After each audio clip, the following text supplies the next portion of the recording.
Vamos seguir falando de economia agora aqui no Jornal da Manhã. O Alan Gani já está aqui do meu ladinho. Bom dia, Gani. Bom dia, Lívia. Bom dia a toda a audiência. Vamos falar de risco Brasil, que no governo Lula subiu para 147 pontos. O que isso realmente significa? Significa que aumentou a percepção de risco por parte do investidor. A gente tem falado que a alta do dólar é explicada porque os juros nos Estados Unidos estão muito atrativos e o dinheiro migra para lá, né? Tem mais demanda por dólares, mas não é só isso. Eu tenho falado também que tem uma questão interna, né? Que é toda essa questão fiscal que aumenta o risco do governo em não honrar a sua dívida. Então, o CDS, o que ele é? Ele é um seguro contra o calote. Então, se esse CDS ele está mais caro, o investidor ele pode comprar um seguro, né? Estou apostando lá que o governo vai me dar um calote, se ele der o calote, eu aciono a seguradora e eu ganho dinheiro. Então, se esse CDS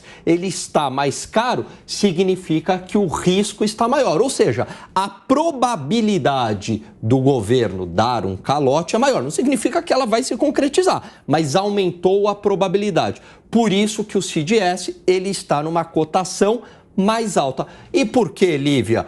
Porque o endividamento no Brasil ele continua crescente. E se nada for feito, não agora, mas num futuro, eu diria até num futuro próximo, aí 3, 5 anos, se nada for feito, o que pode acontecer?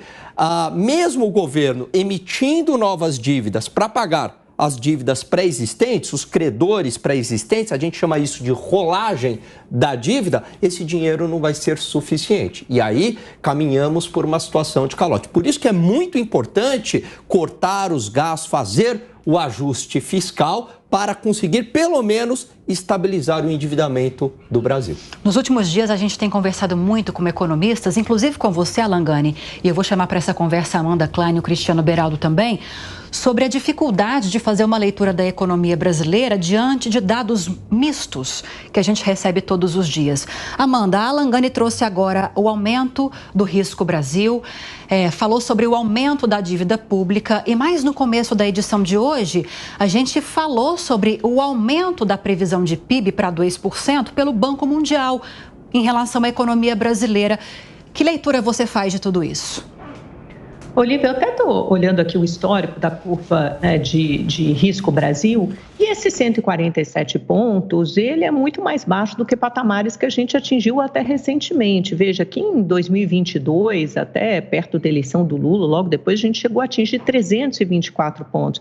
Então, 147 ainda é bastante comportado, não quer dizer que o Brasil vai dar um calote na dívida amanhã e nem está a caminho disso. Mesmo a trajetória da dívida pública não é uma trajetória, pelo menos por enquanto, explosiva. Ela é uma trajetória que continua em alta com o arcabouço fiscal, imaginando que as premissas ali colocadas sejam cumpridas, e para começar a baixar ou para estabilizar ainda leva um certo tempo. Mas a discussão que se coloca fundamentalmente, apesar da gente ter essa perspectiva de crescimento do PIB, né, 2% esse ano, 2% no ano que vem, principalmente é de política monetária, porque você tem uma desancoragem da inflação. Então, antes a gente tinha uma previsão de que a Selic fosse errar o ano ao redor de 9,5%, agora o mercado já projeta 10,25%. A gente sabe que com o ambiente de crédito mais restritivo fica difícil para a economia crescer, cria mais um entrave para a economia, e o outro lado é a política fiscal. Se o arcabouço vai se manter em pé, e para o arcabouço ficar de pé, discussões duras e decisões duras políticas terão que ser feitas no governo Lula, principalmente no que se refere à desvinculação de receitas, né, do salário mínimo, do crescimento do salário mínimo, que tem um crescimento real, e do piso da educação e da saúde, que crescem, que tem um piso constitucional referente ao crescimento das receitas. Então, é esse tipo de despesa que terá que ser revista para que o arcabouço fique em pé e para que o mercado, os investidores, a economia, de uma forma geral, se acalmem.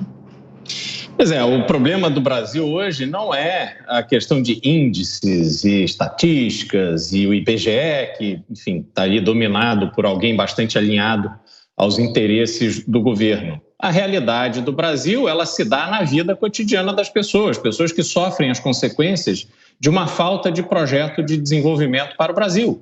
A gente está com esse dólar a 5,37, as pessoas com uma dificuldade de emprego, Esse PIB que cresce porque tem efeito inflacionário do crescimento populacional, é um índice absolutamente medíocre, o Brasil completamente fora do jogo internacional, se distanciou muito a renda média do brasileiro com a renda média de outros países do mundo e a gente está olhando tudo de muito longe.